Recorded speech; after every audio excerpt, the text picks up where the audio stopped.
Hello and welcome to the Lobster Pot Podcast, aka Day 2 of Product Earth Seminar Zone. I think I said that right.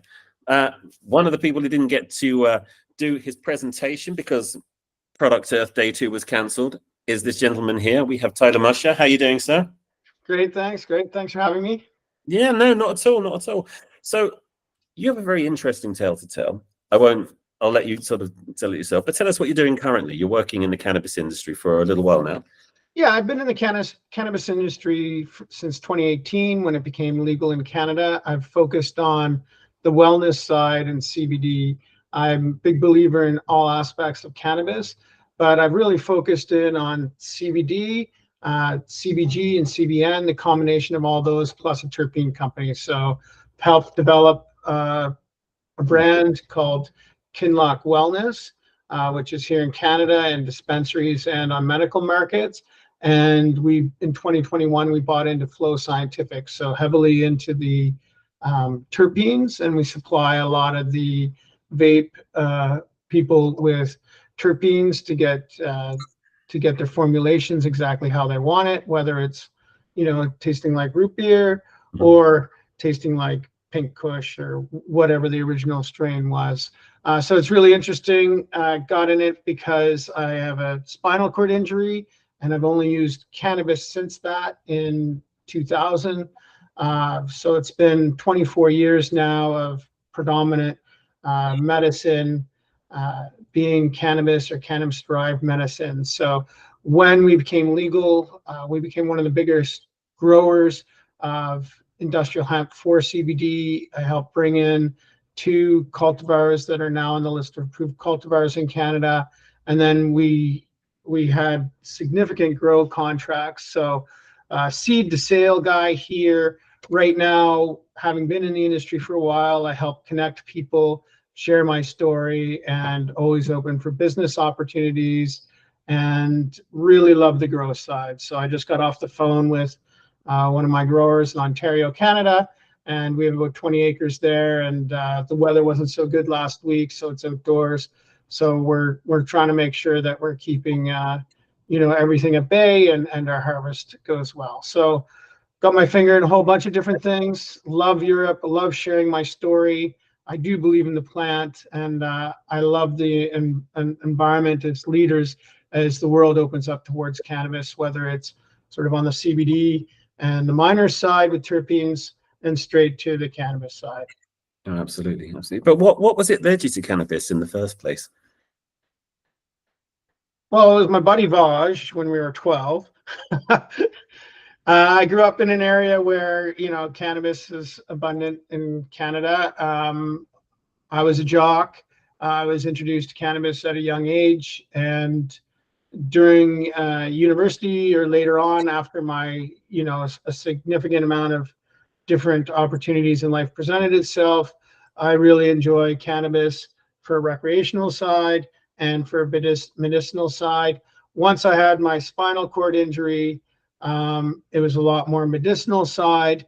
And then essentially learning what I needed to do. So I had a spinal cord injury. I was never supposed to walk again. There's a long story with that is well documented in the media. It was from snowboarding. Essentially, I was supposed to be a complete paraplegic. It was incomplete paraplegia. Miraculously, I had enough of my nerves come back that I can walk. I'm still paralyzed. There's a lot of issues that are a result of that paralysis that I continue to need help with and work on. Cannabis helps to a certain extent with that, and for things like, bowel and bladder, all the way through to chronic pain. So then learning all about that was a unique trip for me because I started to get drug tested in 2007, 2006 on the road to the 2010 games in my hometown. So I had to stop using cannabis in the general term and really sort of focus in on what I could or couldn't use, how and when. And that's when I really started diving deep into what was available was CBD and other minors, right? And fast forward to 2018, understanding what that is, getting right into it, getting into the seed to sale aspects of it and the politics in Canada, you know, moving that along to the other minors and really understanding what CBG mixed with CBD does for me or other things, broad spectrum, big believer in broad spectrum or full spectrum, depending on how you look at it. And, you know, using and even introducing the terpenes onto getting what I really want. So if I want to sleep or if someone wants to sleep, the mixture of CBD with CBN and something like humulene, those sort of formulations and knowing what's best for me so that I can go and have business meetings the next day and not be groggy. Or, you know, in the afternoon, I like nothing better than CBD mixed with CBG. I take, you know, 100, 150 milligrams of CBD a day, usually through soft gels is my preferred method. I used to have vapes, but we have everything because we're in the industry. There's a lot of different opportunities for me to sort of go there, do that. And then owning Flow Scientific, we had opportunities to work with great scientists to really hone in a bunch of the formulations with the mixtures. Yeah, no, it sounds got very kind of thorough knowledge of the industry. Has that come from your own sort of consumption and, you know, as a patient as well? And to what extent do you feel like has it kind of aided in your recovery, kind of using medicinal cannabis and CBD from, I mean, again, your accident was quite a long time ago, but again, where you were kind of consumer, you sort of mentioned you were in your younger years. Has it sort of, do you find it has a beneficial impact on your day-to-day life now as well? Well, that's why I take it almost daily, right? Maybe 10 milligrams of THC, like I said, 100, 150 milligrams of CBD daily to help with chronic pain. When I say that I'm walking, I'm still, the backs of my legs are paralyzed. I've shrunk 2 inches. I'm in constant pain. I'm always uncomfortable. I'm not one of those guys like I was addicted to opioids from being on something because I always just used cannabis. The opioids make me all agitated. And another aspect of it is business. So when cannabis was becoming legal in Canada, and I've been through this medical journey and I understand what all the cannabinoids are, and I have now a better understanding of all the different terpenes and the different entourage effects that I'm looking for to create solutions to a lot of my problems, I really grabbed on to the business opportunity. So I sold a business that I had run for 22 years out of Whistler while doing my sport career. Went back to university, did my MBA, and focused all of my business projects on CBD in the new industry. I looked from a business perspective that THC would only grow. Probably, I would think people would move over from, you know, the existing market that everyone is used to pre-legalization to a legal market, and probably only about a year after year, 10% growth of new people coming towards cannabis for whatever reason, trying the kind of curious or something like that. But what I did see was a great opportunity, you know, going from say like 2015 when CBD was becoming more available in the marketplace, more specifically in the US, an opportunity here because from business growth, I saw huge growth in CBD. I believe it's a natural supplement that, you know, I've been quoted saying that it's similar to vitamin C. I think many products around the world over the next 10 to 20 years will be fortified with cannabinoids that will help people or help people's skin or help people's anxiety or anything like that. And it wouldn't be that unsimilar or dissimilar to supplements and or fortifying different foods. And it's just a matter of time before that happens. So I saw a great business opportunity to get in there. And then once you're in business, you're learning that the world is a lot different than what you think it is in your head. And you're bumping and you're grinding around here and you bounce off there and you try to understand it a lot better. So to bring it all in, it's something that I believe in. It's something that I use. It's something that I can get behind. And so when I am behind the idea of what I am bringing to the market, it's well thought out. Generally, it works for me or our peers or our sample groups, and there's science backing it. And it's something that other products and other evolutions of, the minor cannabinoids or cannabis as a health and wellness product for everyone will build off of. Yeah, no, absolutely. So, and I think again, you're kind of been there since the kind of inception of the kind of legal market in Canada, which is a really interesting thing. I mean, in terms of how you see, cannabis as medicine, I mean, again, talking about your own use of cannabis, and again, you were a Paralympian as well. How did the kind of two dovetail together? I mean, again, we always hear about the use of drugs in sports and things like that. Was there any sort of stigma attached to your kind of, use of cannabis and, your career as a Paralympian? Yeah, of course. You would hide it. Okay. Straight up, right? Like politics exist. Like cannabis is illegal in a lot of places.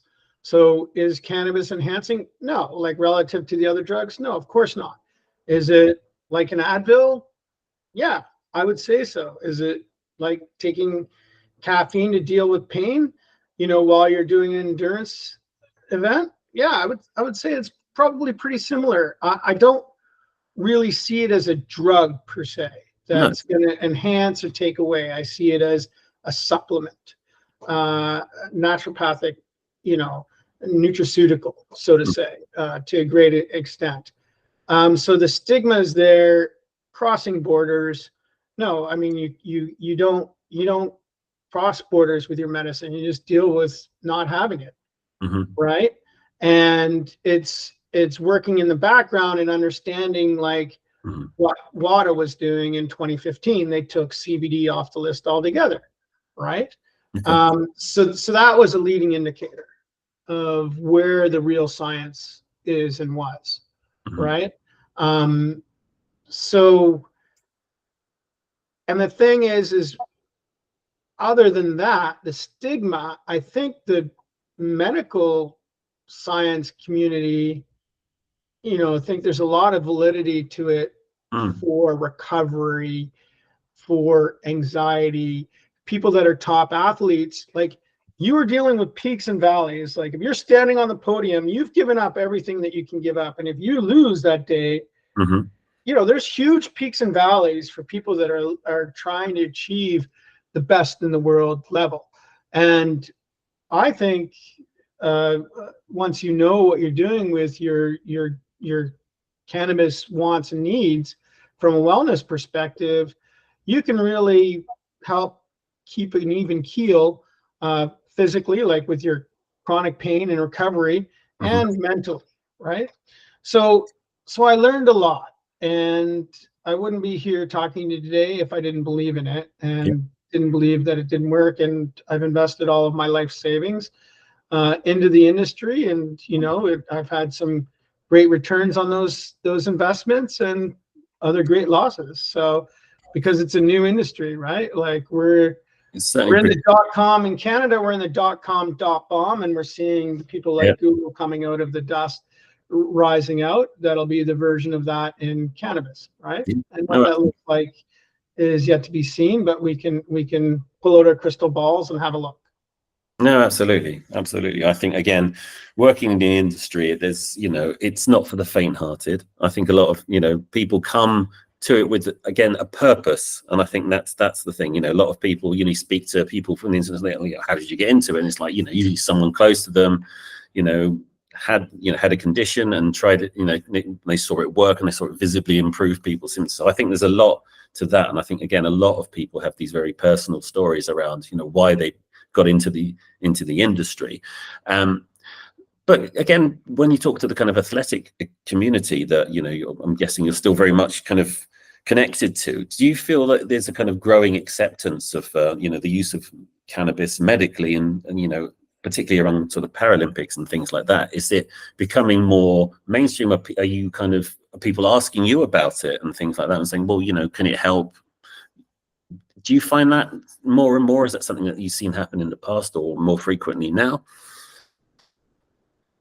I'm fairly reclusive, so when I do get away, I'm outside of the community. But when I'm in the community, I've lived in Whistler, within that sort of sport community where we had the Olympics for over 30 years, and my farm is just 20 minutes outside now. I think there's two things going on. One is cannabis versus alcohol, right? If you want to take the edge off and you want to have an aspect, cannabis recreationally is great. And I think a lot of athletes don't do anything, right? Because everything, body is the temple, and they don't want, and they'll deal with whatever they're dealing with. They don't do any medicines at all. Or drink, right? But a lot of athletes, cannabis is a preferred recreational side of things. The medical side, I mean, again, because of the politics attached to it, contracts, sponsorship, contracts, endorsements, people have to be careful what they assign their name to. Right. And it's just the way it is right now. But I think for athletes, people are using cannabis for a lot of different reasons, and a lot more people are looking at it. And we developed a product for athletes that, we've isolated CBD and no THC at all. Right. So it wouldn't be broad spectrum. It would be isolated CBD, so no THC in it, because things like the NCAA, you still get drug tested, and if you have THC in you, your career's done. Yeah. Right. So until that changes, which is changing, like Major League Baseball, has sponsors for CBD. You're seeing a lot of athletes. I was in a magazine showcased as a CBD advocate with Pappy Dave Ortiz 3 years ago when he was on the cover, and you're seeing more and more the athletes coming out saying this is what I use, and culturally it's what a lot of people do prefer. And let's face it, this has been around long before humans, right? This plant, and there's a reason why it was prohibited in the 1920s versus long before. Yeah, right? really great. A lot of other industries, and now we're opening up and we're trying to learn how to use it better to make sure that that everybody's safe in doing it, and harm reduction is looked at in comparison to the illicit markets. I mean, I come from a different perspective. I understand that people listening to this podcast might not be Canadian. I was just in London for the event, and I was astonished that it's illegal there. Like, I was in Shoreditch and watching people walking around definitely cranked up on a whole bunch of different things that weren't cannabis. And meanwhile, like, cannabis was the evil like drug. So that was so hard to deal with coming from Canada. So I have a different perspective living in Vancouver and in the mountains here near Whistler. And it's kind of unique to see, like, one of the biggest places in the world, kind of still having it like in the shadows, whereas people are literally fall down drunk and definitely out there raving on whatever, and they don't have anything to hide. This is it. But this is the crazy thing. And again, coming back to sort of cannabis recreational use versus medical use, it still astounds me that the same thing that can be so beneficial medically can still be such a kind of recreational thing to enjoy. But I guess at the same time, it's like, how can it save, how can it do so much good and at the same time be so enjoyable, which is still doing good, but it's kind of two ends of the spectrum, isn't it, really? That's how it's kind of like, it's the same thing that's helping kids, reduce the numbers of seizures they're having. It's still something that can be enjoyed by people on a Friday, Saturday night. It's one of the strange and beautiful things about cannabis, I think. And I think that's something that people find hard to reconcile if you're kind of outside of the industry almost, or if you're not a kind of consumer. It's an interesting one, I think. But I think here in the UK, you know, yeah, we have legal medical cannabis, but again, it's a very different affair, I think, to how it was in North America, or how it is in the US as well, in medical only states. It's certainly not as open as other places, but yeah, it's interesting to get that perspective from you. It's Oh, it was me and my girlfriend. We were like, this is really weird. We're here for a cannabis convention. We obviously we would never bring anything over borders, and it's totally yeah, legal in Canada. But we're like, we didn't have anything. We went to Ireland afterwards. We had nothing for 10 days, right? yeah. You know, it was different. It was very different for Yeah, us. no, absolutely, absolutely. But now you're back. So you live sort of in and around Vancouver, which again, beautiful city, and obviously BC Bud is known as some of the best in the world. What's your kind of hopes for for the next sort of few months for yourself, and for the next sort of year, as the sort of cannabis sort of matures, the market matures in particularly in Canada? What do you see coming next?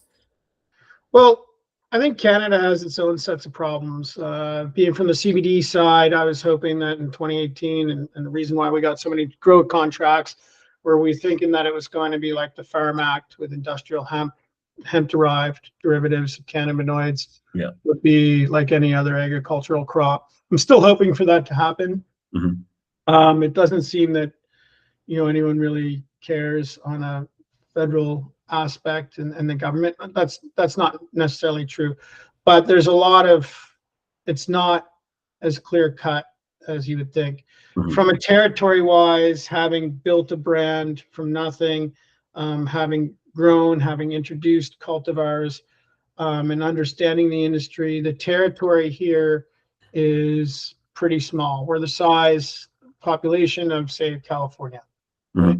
Yep. So my big focus now that I have, a solid 6 years in all aspects of business, I'm invested in a bunch of different businesses, is I really enjoy the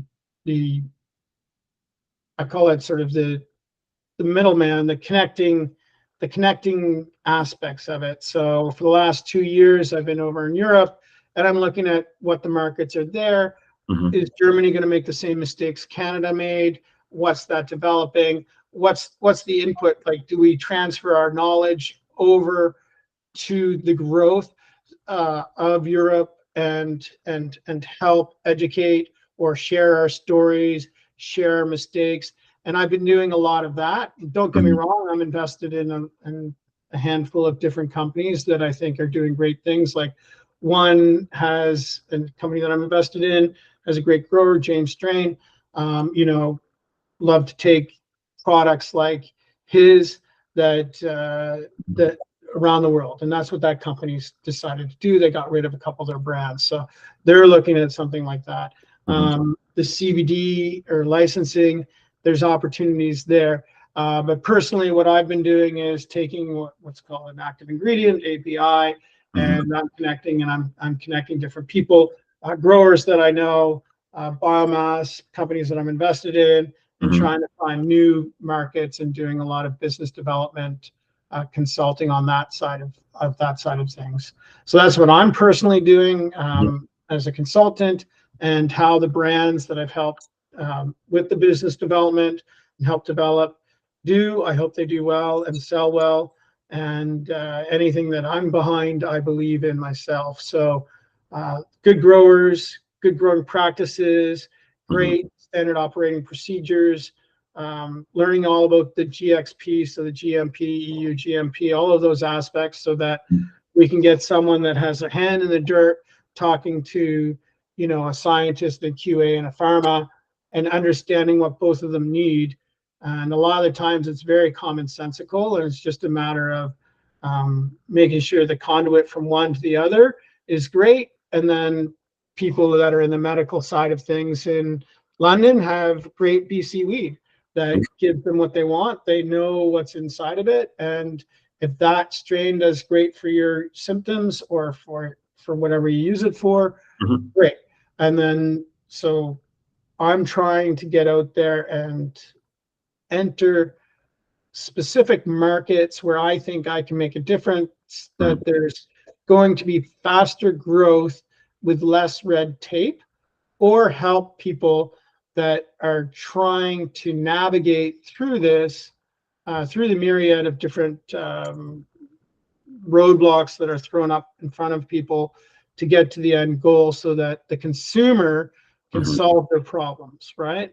This is it. And so, for example, the Kinlock Wellness line that I co-founded, you know, we have something for sleep. A lot of people use cannabis for sleep. We have something, we can't say in Canada because of the rules, this is what it's for, but it helps me sleep, right? The CBD mixed with CBG, love it in the afternoon, keeps me awake. I don't get anything in my head that isn't like high, so I can definitely keep on cranking out the work. I can definitely do sports, something like that. Feel great. I do notice a difference.